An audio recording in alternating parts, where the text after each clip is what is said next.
In today's video, I'm going to teach you how to set up Clawdbot, a Discord bot, on Windows, Mac, or Linux. First, make sure your computer is ready. You'll need a Discord account and a Discord bot token, which you can create in the Discord developer portal. Keep that token private and never share it publicly. Have your operating system's terminal or command prompt ready, since we'll use it throughout. Next, install the required tools. Download and install Node.js LTS from the official site and Git from its official site.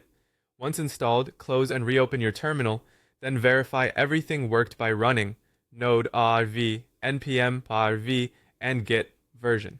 You should see version numbers for each. If you don't, reinstall Node.js, LTS, and Git, then try again. Now download Clawdbot. If you're comfortable with Git, clone your repository by running git clone followed by your repository link, then change into the folder with cd Clawdbot. Prefer a zip? Download the zip from GitHub, extract it, open your terminal in that folder, and run cd Clawdbot so you're inside the project directory before continuing. Install the project dependencies by running npm install. This pulls down everything the bot needs. Let it complete fully before moving on.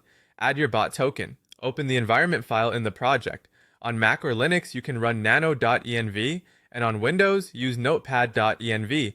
If the file doesn't exist, create it. Add a line that reads, Discord bot token your bot token here. Replace only the placeholder with your actual token without quotes or extra spaces. Save and close the file.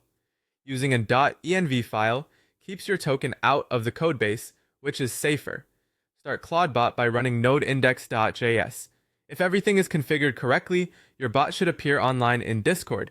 Head to a server where the bot is invited and try a command like help or any commands you've added to confirm it's responding. If you want the bot to run continuously, even after closing the terminal or rebooting, set up PM2. Install it globally with npm install PM2 Jeji. Then start the bot with PM2 start index.js, name Clawdbot, run PM2 save to persist, and PM2 startup to enable auto start on boot. Follow any on-screen instructions from PM2 to complete the setup. To monitor and manage the bot, use PM2 list to see running processes, PM2 logs Clawdbot to view activity and errors in real time,